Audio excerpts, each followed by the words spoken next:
Maoshim 3000 yuan, nega bu yerda 1000 yuanga kam? Meniki ham shunday. Ronji opa buni ijtimoiy sug'urta uchun olib qolgan. Hozir borib pulimni qaytarishini aytaman. Men ham. Shoshma. Ijtimoiy sug'urta bizga juda kerak. Axir berayotgan oyligi juda ham kam. Bu pulga qanday yashash mumkin? Sizlar uzoqni ko'ra olmaysiz, shuning uchun ham boy bo'la olmaysiz. Ijtimoiy sug'urta jamg'armasidan olingan daromad biz 55 yoshga kirganimizdan keyin bizga nafaqa sifatida yana o'zimizga to'lanadi. Ishlamasak ham oylik olamizmi? Ha, ishlamasak ham har oy oylik olamiz. Bu juda yaxshi-ku. Shoshma. Hisoblab ko'ramiz.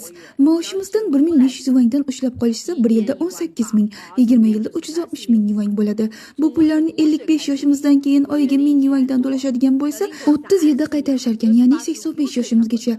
Agarda barvaqt o'lib qoladigan bo'lsak, pullarimiz qolib ketadi-ku. Nega o'larkanmiz? O'lmaslikka harakat qilamiz. 85 yoshdan keyin ham ancha yashaymiz. Qancha yashasak, shuncha nafaqa olamiz. Qancha uzoq yashasak, shuncha nafaqa olamiz. Qancha uzoq yashasak, shuncha pul olamizmi? Ha, lekin qanaqa qilib uzoq yashaymiz? Gaplarimni diqqat bilan eslab qoling. Nafas oling, to'xtamasdan. Shunday qilamiz. Men 100 yoshga kelishni xohlayman. Men esa 500 yil yashashni xohlayman. Xo'sh, shunda bizga ijtimoiy sug'urta kerakmi? Kerak. Yashasin ijtimoiy sug'urta.